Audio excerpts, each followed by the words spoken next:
Jadi apa sebentar.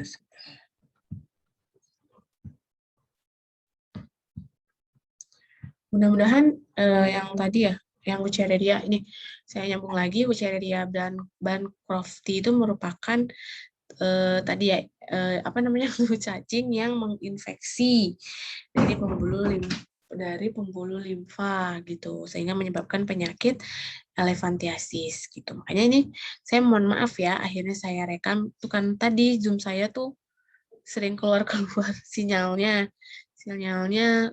kalau di rumah kurang stabil. Memang dari tadi juga error terus, jadi makanya saya coba rekam karena takutnya nanti pas lagi live keluar lagi gitu. Apalagi lagi musim hujan kayak gini, udahlah di rumah saya agak susah. Jadi daripada nanti keluar masuk, terus kemudian juga apa namanya, saya ngerasa kurang efektif kalau misalnya lewat rekaman voice note.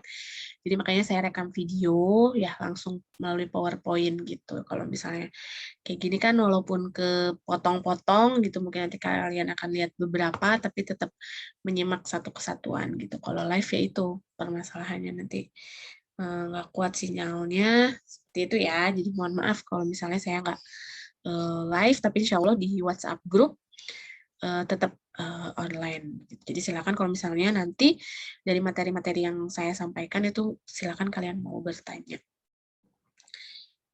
Selanjutnya dari nematelmintes ini adalah Trichinella spiralis. Dia hidup di otot manusia dan mengakibatkan trikinosis atau kerusakan otot.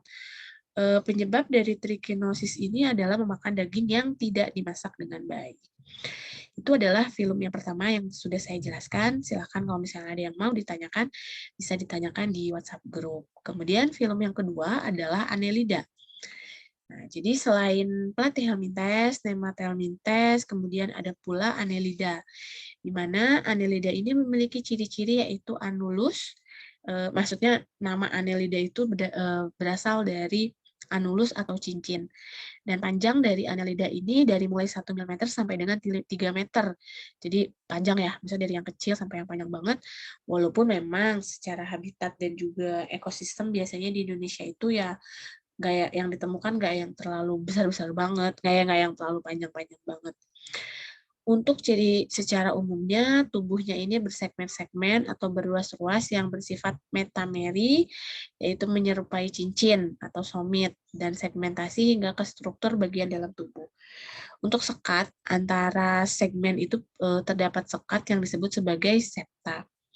Tubuhnya ini tripoblastik selomata dan simetri bilateral serta memiliki setae atau rambut.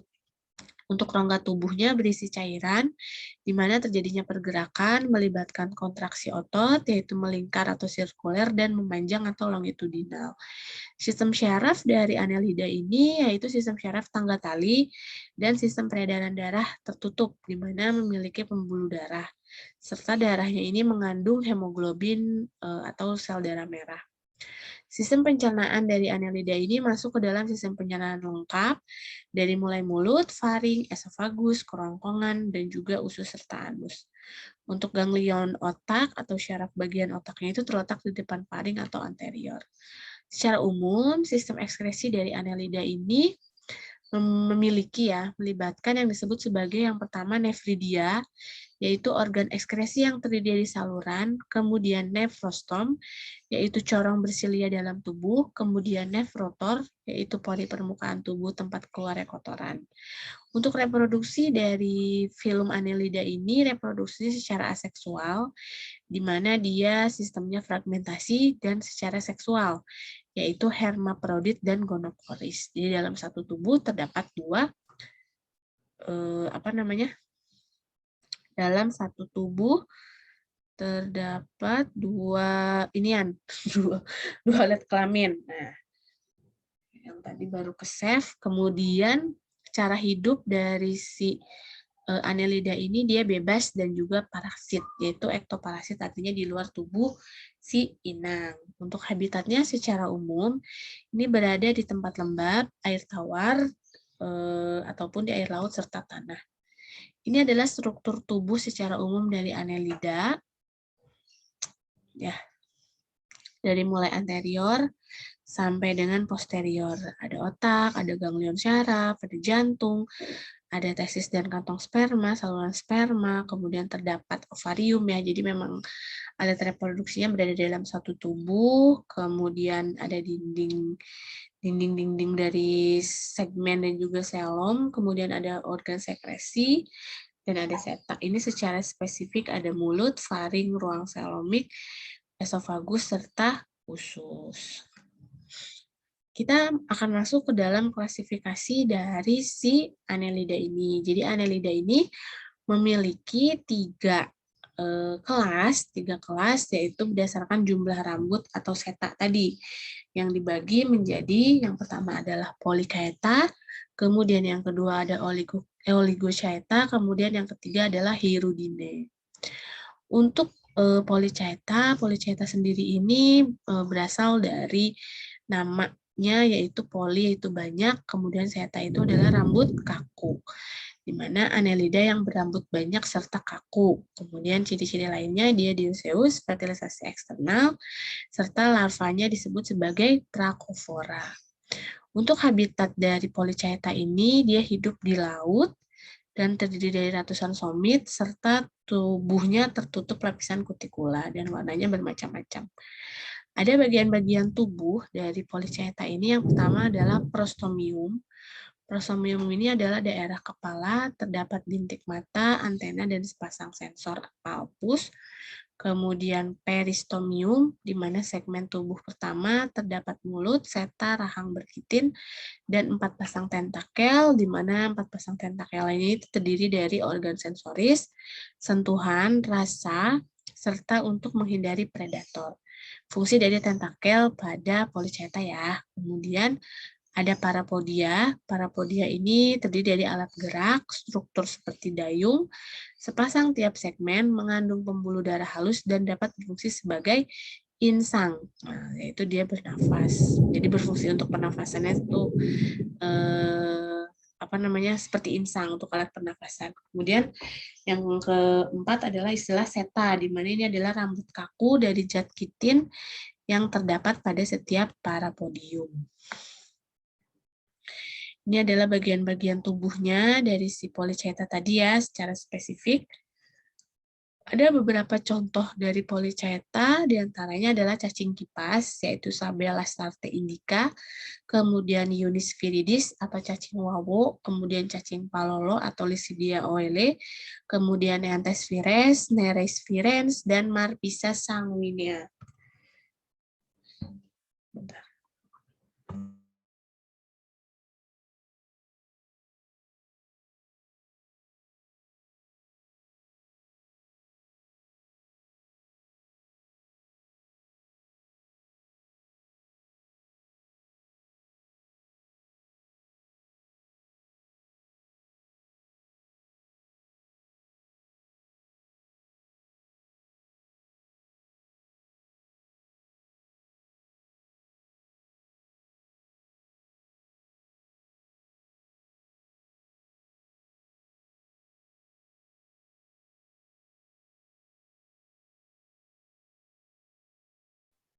Kemudian yang kedua, selain Polychaeta ada Oligochaeta. Oligochaeta itu, oligo itu adalah sedikit, kemudian chaeta itu rambut kaku, artinya Annelida yang berambut sedikit. Ciri-cirinya tidak mempunyai parapodia, kemudian punya seta yang lebih sedikit, kemudian bentuk bulat panjang, fertilisasinya secara hermafrodit, tidak punya mata, telinga, dan juga alat peraba. Pada somit ke-32 dan 30 sampai 37 itu adalah lumbricus tuh apa namanya? Somit tuh ininya ya, sekat-sekat ya. Sekat-sekatnya terdapat penebalan kulit dan lebih cerah. Kemudian terdapat klitelum yang berfungsi sebagai alat untuk mengekspresikan materi-materi pembentuk kokon yang berisi telur. Untuk habitat dari si Annelida oligochaeta ini adalah tanah lembab. Ini adalah bagian dari cacing tanah oligochaeta. Jadi dia, Ini adalah klitelum tadi ya, yang berfungsi untuk mensekresikan, dan ini tadi yang disebut somit. Nah, ini adalah somit atau sekat-sekatnya ya. Jadi dia ada kayak lipatan-lipatannya seperti itu. Contohnya adalah cacing tanah atau Limbus terextis. Ini adalah sistem sirkulasi dari Annelida. Ada 5 pasang hati dan esopagusnya. Nah, ini adalah bagian tubuh dari si Annelida tadi. Dari mulai mulut, setak, kemudian ada bagian otak, ya, sampai dengan anus. Jenisnya tadi Lumbricus terrestis, ada cacing tanah, itu untuk cara makannya, yaitu dengan cara menelan tanah selama menggali. Organisme hidup maupun bahan organik yang membusuk di dalam tanah dicerna oleh cacing, dan yang tidak tercerna dikeluarkan melalui anus. Contoh dari Annelida sendiri, Annelida oligochaeta sendiri adalah cacing tanah Amerika, cacing tanah Asia, cacing tanah raksasa Australia, dan cacing merah atau tubifax yang kita biasa ketemu. Itu diantaranya cacing tanah Asia, cacing tanah Lumbricus terrestis ya, ukurannya dia lebih besar, biasanya cacing tanah yang kita suka ngeliat tuh, yang ada lipatan-lipatannya, sama tubifax, cacing merah. Tubifax ini biasanya jadi makanan ikan ya, yang kecil-kecil banget ukurannya. Apa sih namanya? Pokoknya kalau misalnya kita dulu tuh budidaya pakan ikan alami, nah biasanya itu pakai si tubifax ini. Ini adalah cacing tanah, udah pada familiar mungkin ya untuk si oligochaeta ini. Yang terakhir ya, ada 3 kelas adalah Hirudine. Hirudine ini masih dari filum Annelida, di mana dia itu bebas dan juga ektoparasit, dan inangnya ini adalah vertebrata. Tubuhnya pipih, tertutup kutikula yang diekspresikan oleh epidermis. Tidak punya seta maupun parapodia, dan segmentasi hanya pada bagian luar tubuh. Di bawah epidermis terdapat serabut-serabut otot yang kuat, dan ujung anterior dan posterior terdapat alat hisap yang dia itu menempel serta bergerak serta untuk menghisap darah. Spesifikasi lainnya, bentuk dari Hirudine ini adalah rahangnya seperti silet, merobek kulit inang atau jenis lain yang menggunakan enzim tertentu untuk melubangi kulit inang, dan mengeluarkan zat anestetik, di mana yaitu zat penghilang rasa sakit ketika merobek atau melubangi, serta mengeluarkan hirudin atau zat anti pembekuan darah dan dapat menghisap darah sebanyak mungkin. Beberapa contoh dari hirudine ini adalah lintah kuning, dan juga pacet. Lintah itu Hirudina medicinalis, lintah kuning adalah Hirudina javanica, dan pacet adalah Haemadipsa reinalis. Makanya si lintah ini kan sering dipakai untuk pengobatan juga kan, untuk salah satu pengobatan. Peran-peran dari Annelida diantaranya adalah yang pertama, cacing wawo atau Eunice viridis itu, serta cacing palalo sebagai bahan makanan sumber protein. Kemudian ada tadi tubifax juga kan sebagai campuran pakan ikan yang berprotein tinggi. Misalnya kita juga di laboratorium tuh suka sih waktu itu mengembangbiakan dari tubifax ini.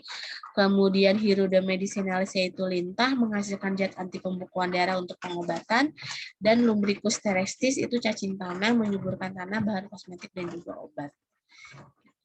Seperti itu untuk dua materi film ini. Silakan kalau misalnya ada yang mau didiskusikan atau misalnya kalian mau menanyakan, saya terbuka sekali di grup ya. Kita lanjut diskusinya di grup. Terima kasih.